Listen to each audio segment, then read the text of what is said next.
आपको सुनकर हैरानी होगी कि जब वो बीएससी की पढ़ाई कर रहे थे तो 3 बार जेल भी जा चुके थे।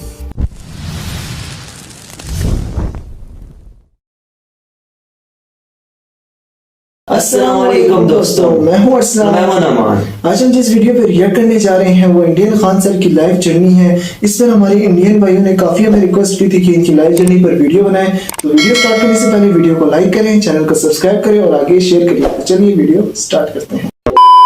दोस्तों, अगर आप भी देश और दुनिया से जुड़ी खबरों को जानने की इच्छा रखते हैं तो आपने खान सर के बारे में जरूर सुना होगा। इनका यूट्यूब पर खान जीएस रिसर्च सेंटर नाम से एक चैनल है जिस पर अब तक तकरीबन 10 मिलियन से भी ज्यादा सब्सक्राइबर्स हैं। इनकी सबसे खास बात इनकी टीचिंग और किसी टॉपिक को एक्सप्लेन करने का तरीका है। ये टीचिंग करते समय बीच बीच में अपनी भोजपुरी लैंग्वेज का जिस तरीके से इस्तेमाल करते हैं उससे उनके व्यूअर्स को पढ़ने में और टॉपिक को समझने में काफी आसानी होती है। इस वजह से ज्यादा लोग इनकी वीडियोस को देखने आते हैं।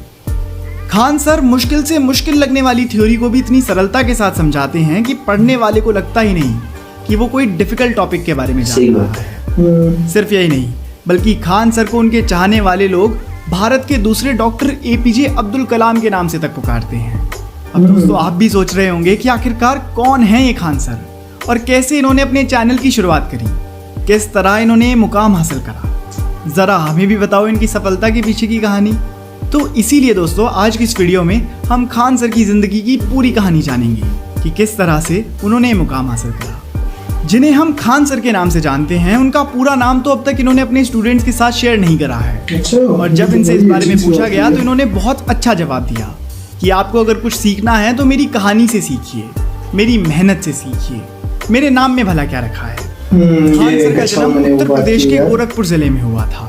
ये बाकी आम लोगों की तरह ही एक मिडिल क्लास परिवार से बिलोंग करते हैं, बल्कि इनका फैमिली बैकग्राउंड इतना फाइनेंशियली स्ट्रांग नहीं था और इसीलिए इन्हें अपनी पढ़ाई और दूसरे कामों को पूरा करने में काफी दिक्कतों का सामना करना पड़ता था। शुरू में गरीबी देखने के कारण ही शायद इनके अंदर मेहनत करने की आदत भी आ गई थी, क्योंकि दोस्तों वो कहते हैं ना कि इतना आपको कोई किताब नहीं सिखा सकती जितना आपको आपके हालात सिखा सकते हैं। खान सर बिना किसी शक के हमारे देश के कुछ सबसे एजुकेटेड और स्मार्ट लोगों में से एक हैं, पर आपको जानकर हैरानी होगी कि इन्होंने अपनी शुरुआती पढ़ाई किसी बड़े स्कूल या फिर कोचिंग इंस्टीट्यूट से नहीं बल्कि अपने ही गांव के पास के एक सरकारी स्कूल से पूरी करी थी। स्कूल के शुरुआती सालों में खान सर ज्यादा पढ़ाई में ध्यान नहीं देते थे और इस बारे में उन्होंने अपने एक इंटरव्यू में भी बताया कि वो एक बहुत ही एवरेज स्टूडेंट हुआ करते थे और उनका कभी भी पढ़ाई में ज्यादा ध्यान नहीं रहता था। हालांकि उनकी माँ की डांट का असर उन पर जरूर हुआ था, क्योंकि फिर 9th क्लास के बाद से वो काफी समझदार और होशियार स्टूडेंट बन गए थे।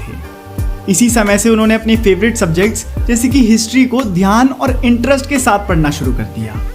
वो ये भी बताते हैं कि 9वीं क्लास में उन्हें पढ़ाई की तरफ जो एहसास हुआ था वही एहसास उन्हें आज तक पढ़ाई की तरफ रुझाए रखे हुआ है।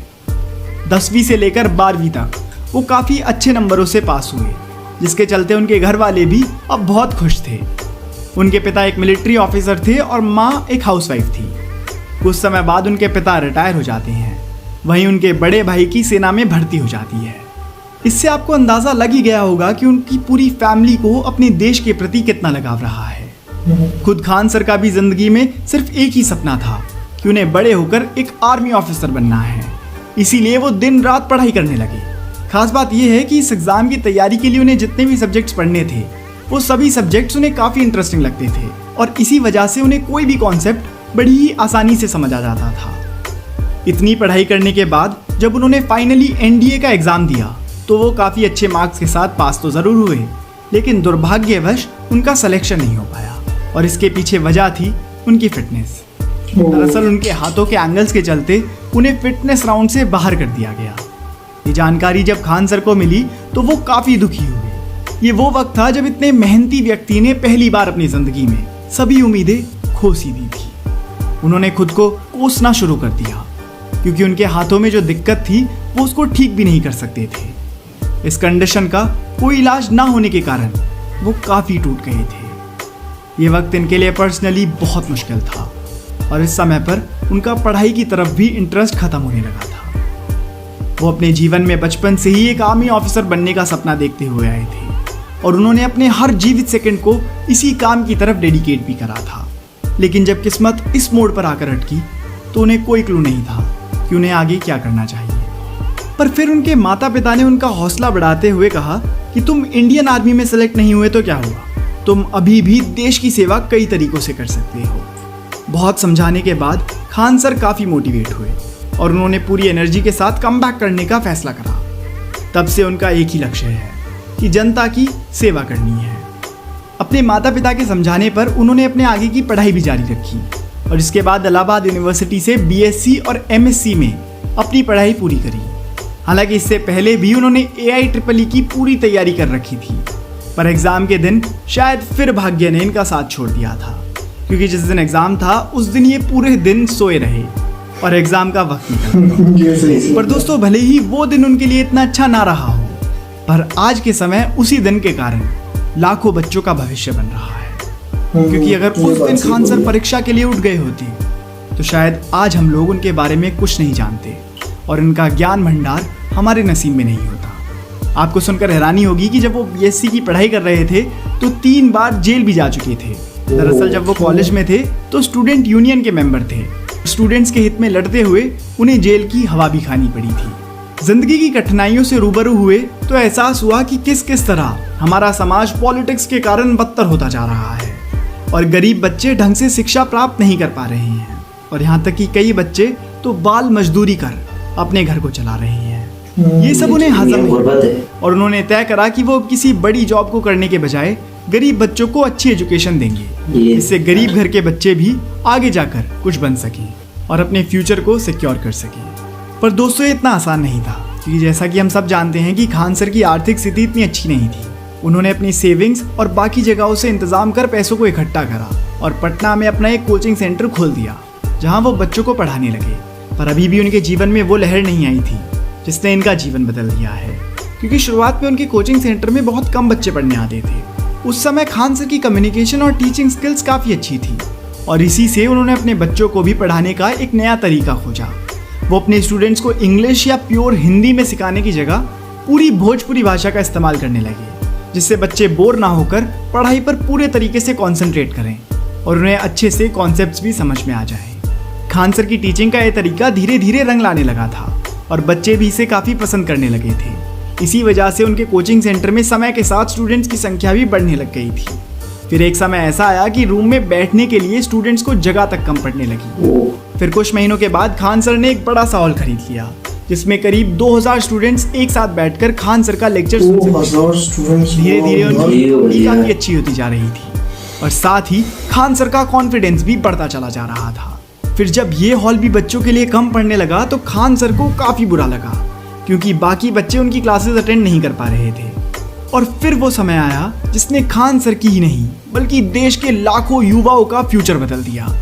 खान सर ने सोचा कि ऑफलाइन सिखाने के बजाय वो ऑनलाइन सिखाकर भी तो बच्चों तक अपनी नॉलेज पहुंचा सकते हैं, जिससे कि ना ही किसी को उनका लेक्चर खड़े होकर सुनना पड़ेगा और ना ही किसी को दूर चलकर उनके कोचिंग सेंटर तक आने की ज़रूरत होगी। उन्होंने अपनी ऑनलाइन क्लास अपने YouTube channel Khan GS research centre पर शुरू कर दी।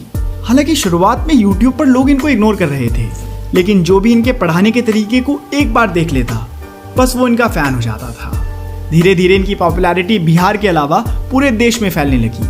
इनके YouTube चैनल के पॉपुलर होने का कारण ये है कि ये अपने हर वीडियो के अंत में प्रॉब्लम्स को सॉल्व कर उसका हल भी बताते हैं। यही वजह है कि इनकी कई वीडियोस बड़ी बड़ी सेलिब्रिटीज भी अपने ट्विटर और इंस्टाग्राम हैंडल्स पर शेयर करते दिखाई देते हैं। यूं तो खान सर कई कंट्रोवर्सीज का भी हिस्सा बने, पर उनके साफ चरित्र ने हर बार हर कंट्रोवर्सी से पार पाई। समय के साथ खान सर ने भी अपने सिखाने के तरीके को इम्प्रूव किया और देखते ही देखते उनके चैनल पर मिलियंस ऑफ सब्सक्राइबर्स पूरे होने लगे। हर स्टूडेंट की जुबान पर सिर्फ एक ही नाम होने लगा, खान सर। आज के समय इनके चैनल पर 10 मिलियन से ज़्यादा सब्सक्राइबर्स हैं और इनकी हर वीडियो पर 3 मिलियन से ज़्यादा व्यूज़ आते हैं। इसी के साथ ये YouTube के जाने माने सितारों में से एक बन गए हैं। इससे आप समझ सकते हैं कि खान सर ने कितने कम समय में कितनी ज़्यादा पॉपुलैरिटी हासिल कर ली। तो दोस्तों, आज की इस वीडियो में बस इतना ही। यार, जो खान सर की जर्नी थी तो बहुत अमेजिंग है। और देखें, एक गरीब घर से इन्होंने इतनी बड़ी अचीवमेंट हासिल की है। देखें, इनके वालिद साहब क्या थे, सिंपल एक आर्मी सोल्जर में थे। तो अब पीछे इनकी स्ट्रगल देखें, इन्होंने किस तरह मेहनत की। बात तो सच है कि एक गरीब भी हमेशा ऊपर तक चला जाता है, क्योंकि यार वो मुसीबतों को फेस करता है, कितने मुश्किलात वो फेस करते हैं, उसको पता होता है कि उसके घर के हालात और उसके इर्द गिर्द के हालात कैसे लोग जी रहे हैं, इतनी मुश्किल। उसके अंदर कोई एक नई चीज़ होती है कि मतलब मैंने कुछ करना है। तो एक खान सर है, मैं तो कहता हूँ यार ये तो इंडिया के लिए खाली मोटिवेशनल स्पीकर नहीं है, बल्कि पाकिस्तान के लिए भी है, क्योंकि इनकी जो चीज़ें, इनकी बताई हुई जो चीज़ें हैं अमेजिंग होती हैं, बहुत ज़बरदस्त। एक बात है कि भाई पाकिस्तान को थोड़ा ज़्यादा बोल रहे थे, वो कोई फ़र्क नहीं है, कोई मसला नहीं है तो उस चीज़ से, लेकिन जो हमें पॉजिटिव चीज़ को हमें हमेशा देखना चाहिए। इनकी और चीज़ें देखी जाए तो ये लोग, ये खान सर की जो वीडियो है वो बहुत ज़्यादा मोटिवेशनल है हर किसी के लिए। तो मैं तो इनको क्या कहता हूँ, पर्सनली इनकी वीडियो हमें देखनी चाहिए, बहुत ज़बरदस्त है, अमेजिंग। तो चलिए गाइस, मैं और नुमान को दीजिए इजाज़त, तो मिलते हैं आप लोगों से नेक्स्ट वीडियो में। अल्लाह हाफिज़।